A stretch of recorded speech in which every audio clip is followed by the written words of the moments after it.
Video शुरू करने से पहले प्लीज हमारे चैनल को लाइक, शेयर एंड सब्सक्राइब कर दीजिए। And please press the bell icon ताकि आपको हमारी वीडियो का नोटिफिकेशन मिलता रहे।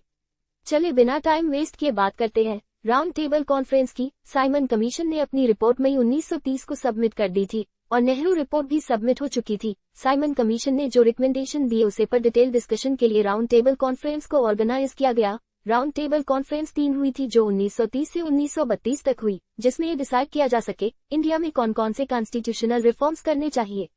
लॉर्ड इरविन जो इंडिया के वायसराय रहे 1926 से 1931 तक, उन्हें जिन्ना ने सजेशन दिया कि इस राउंड टेबल कॉन्फ्रेंस में इंडियन रिप्रेजेंटेटिव को भी बुलाना चाहिए।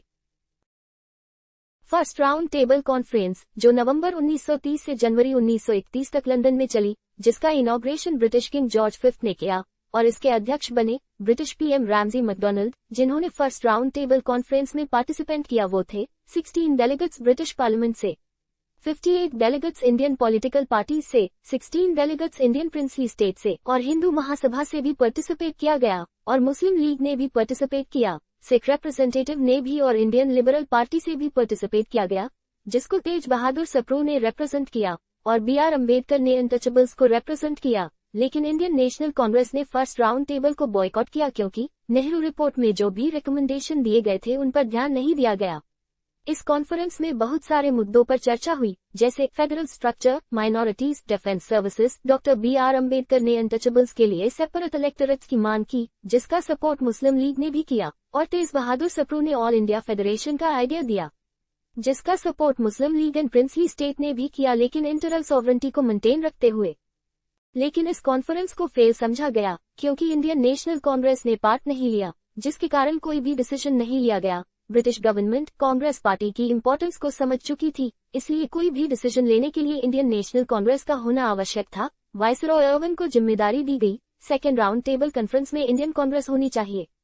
गांधी और इरविन के बीच 15 दिनों में 8 मीटिंग्स हुई और 5 मार्च 1931 को ये पैक्ट साइन हुआ, जिसे गांधी इरविन पैक्ट कहा जाता है। इस पैक्ट के अकॉर्डिंग गांधी जी ने डिसोबीडियंस मूवमेंट को खत्म कर दिया। Congress second round table conference में जाने के लिए एग्री हो गई। ब्रिटिश गवर्नमेंट ने सभी पॉलिटिकल कैदियों को रिहा करने पर सहमत हो गए जिन्होंने कोई अपराध नहीं किया था, और उन जमीनों को वापस किया जिन पर टैक्स न दे पाने की वजह से कब्जा किया था, और जिन्होंने गवर्नमेंट जॉब्स डिसोबीडियंस मूवमेंट के कारण छोड़ दी थी वो रिजॉइन कर सकते हैं। सॉल्ट बनाना अलाउ हो गया। सेकेंड राउंड टेबल कॉन्फ्रेंस जो सितंबर 1931 से दिसंबर 1931 तक लंदन में हुई, इसमें कांग्रेस और महात्मा गांधी ने भी पार्ट लिया। पहली राउंड टेबल कॉन्फ्रेंस में ब्रिटेन में लेबर पार्टी की सरकार थी और अब दूसरी राउंड टेबल कॉन्फ्रेंस के समय कोalition पार्टी बनी, जो थी नेशनल गवर्नमेंट। पीएम थे रैमजी मैकडॉनल्ड। दूसरी राउंड टेबल कॉन्फ्रेंस के अध्यक्ष यही रहे। अब देखते हैं सेकेंड राउंड टेबल कॉन्फ्रेंस में किस किस ने पार्ट लिया। 23 डेलीगेट्स थे इंडियन प्रिंसली स्टेट से, 80 से अधिक इंडियन पॉलिटिकल पार्टी से थे। जो फर्स्ट राउंड टेबल कॉन्फ्रेंस में थे वो तो थे ही, साथ ही विमेन का रिप्रेजेंटेशन सरोजनी नायडू कर रही थी। क्रिश्चियंस, पारसी, एंग्लो इंडियंस ने भी पार्ट लिया। Most important Indian national Congress से महात्मा गांधी जी ने पार्ट लिया। अब देखते हैं सेकेंड राउंड टेबल कॉन्फ्रेंस में क्या क्या डिस्कशन हुआ। ब्रिटिशर्स ने माइनॉरिटी को सेपरेट इलेक्टोरेट देने का फैसला किया, जिसका विरोध गांधी जी ने किया। BR अम्बेडकर ने अनटचेबल्स के लिए सेपरेट इलेक्टोरेट की मांग की, लेकिन गांधी जी अनटचेबल्स को हिंदू से अलग नहीं समझते थे, जिसका गांधी जी ने विरोध किया और यहाँ पर गांधी और अम्बेडकर के बीच टकराव देखने के लिए मिला। इसी तरह सेकेंड राउंड टेबल कॉन्फ्रेंस भी फेल हो गई।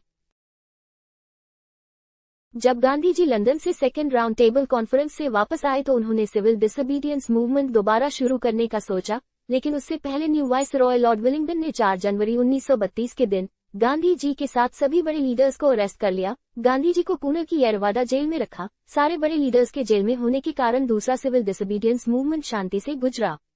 16 अगस्त 1932 को ब्रिटिश पीएम रैमजी मैकडॉनल्ड ने ब्रिटिश पार्लियामेंट में माइनॉरिटीज से रिलेटेड अनाउंसमेंट की, जिसे कम्युनल अवार्ड कहा जाता है। इसमें 2 में प्रपोजल रखे। पहला, प्रोविंशियल लेजिस्लेचर में सीट्स को डबल किया जाएगा और दूसरा, अब सभी कम्युनिटी को सेपरेट इलेक्टोरेट दिया जाएगा, जिसमें डिप्रेस्ड क्लास भी शामिल थी। ब्रिटिशर्स ऐसा करके इंडिया को कम्युनल बेसिस पर डिवाइड करना था। गांधी जी ने 20 सितंबर 1942 से जेल में ही आमरण अनशन शुरू कर दिया। गांधी जी सेपरेट इलेक्टोरेट के विरोध में थे, खासतौर से डिप्रेस्ड क्लास को सेपरेट इलेक्टोरेट देने के। गांधी जी डिप्रेस्ड क्लास को हिंदुओं से अलग नहीं मानते थे। गांधी जी की हालत खराब होने लगी, लेकिन अनशन खत्म तभी हो सकता था जब डिप्रेस्ड क्लास को दिया गया सेपरेट इलेक्टोरेट को वापस ले लिया जाए। BR अम्बेडकर इसके लिए रेडी नहीं थे। जब लीडर्स ने अम्बेडकर के ऊपर दबाव डाला तब अम्बेडकर और गांधी जी के बीच नेगोशिएशन स्टार्ट हुए। जो भी एग्रीमेंट हुआ उसे पूना पैक्ट कहा गया। पूना पैक्ट और गांधी अम्बेडकर पैक्ट, जो 24 सितंबर 1932 को येरवाड़ा जेल में साइन हुआ, जिस पर डिप्रेस्ड क्लासेस के बहाफ पर अम्बेडकर ने साइन किया और हिंदूज के बहाफ पर मदन मोहन मालवीय ने साइन किया। इस पैक्ट के अकॉर्डिंग प्रोविंशियल लेजिस्लेचर में डिप्रेस्ड क्लास के लिए 147 सीट्स रिजर्व की गई, जो इस प्रकार थी: 30 सीट मद्रास में, 8 पंजाब में, 20 सेंट्रल प्रोविंसेस में, 14 बॉम्बे और सिंध में, 18 बिहार और उड़ीसा में, 7 सीट असम में, 30 बंगाल में और 20 सीट यूनाइटेड प्रोविंसेस में। लेकिन कहा गया कि ये रिजर्वेशन 10 साल के दिया गया है, जब तक कोई म्यूचुअल एग्रीमेंट करके इसे डिप्रेस्ड क्लासेस को डबल वोट सुविधा मिली। अब इसे समझते हैं कैसे। इनमें से प्रत्येक सीट के लिए डिप्रेस्ड क्लासेस के सदस्य जो वोट दे सकते थे एक निर्वाचक मंडल बनाएंगे। 4 कैंडिडेट्स जो दलित वर्ग से होंगे वो इलेक्शन में खड़े होंगे और दलित ही उन्हें जनरल इलेक्शन के तहत वोट देगा। सबसे अधिक वोट पाने वाला उम्मीदवार चुना जाएगा। चुना हुआ उम्मीदवार सामान्य उम्मीदवारों के साथ प्रोविंशियल असेंबली के चुनाव में खड़े होंगे जहां सारे वोटर्स वोट करेंगे। इसलिए दलित वर्गों के मेंबर्स को डबल वोट मिला क्योंकि वे जनरल इलेक्शन के तहत भी वोट कर सकते थे। और सेंट्रल लेजिस्लेचर में 19% सीट्स डिप्रेस्ड क्लास के लिए रिजर्व की गई। थर्ड राउंड टेबल कॉन्फ्रेंस जो 17 नवंबर 1932 से 24 दिसंबर 1932 तक चली। उस समय सभी इंडियन लीडर्स जेल में थे, इसलिए इंडियन नेशनल कांग्रेस को इनवाइट नहीं किया। जिन्ना ने भी अटेंड नहीं किया और ब्रिटेन की लेबर पार्टी ने भी अटेंड करने से मना कर दिया। इसी प्रकार ये कॉन्फ्रेंस भी फेल हो गई। कृपया कमेंट में हमें बताएं कि आप किस टॉपिक पर डिटेल वीडियो चाहते हैं। Thanks for watching. Please like, share and subscribe.